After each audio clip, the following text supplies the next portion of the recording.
history at all. All right, Sarah. Nothing. Carla? You've got no substance to your argument. You're not even backing up.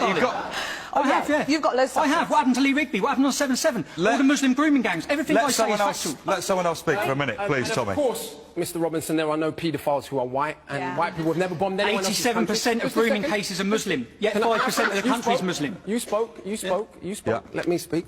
Now, this is exactly the issue, is what I'm saying, right? As much as I agree with what's being said about this man and his organisation, right?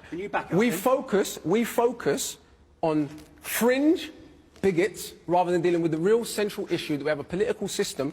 I can't count how many times I've read the Daily Mail or some other paper, not that I read these rags, and it says, Pakistani man does blah. When Jimmy Savile is convicted or something comes out about him, is his ethnicity or his religious beliefs put forward as the primary reason for him committing an offence? No. But we can't.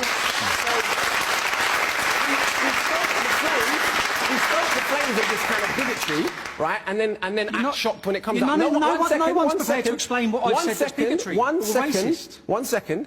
For those who don't know, Baghdad was the intellectual, cultural centre of mathematics and art and science about 1,000 years ago for quite a long time. No one blames Islam for that. So negative people who happen to be Muslim, yes, of course, it's your religion that causes it. But if you pioneer mathematics and science and introduce algebra into Europe and the guitar and coffees and lemons, that's not because you're Muslim.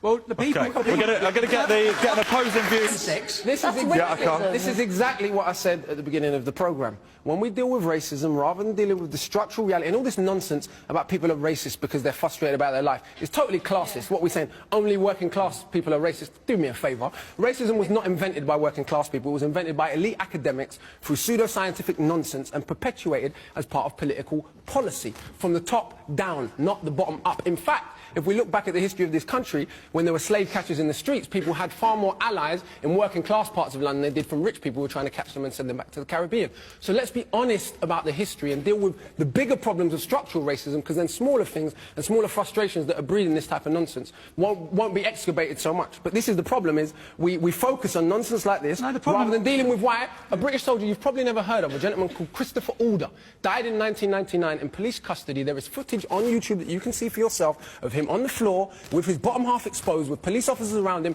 making monkey noises over his dead body. You've never heard his name. Why?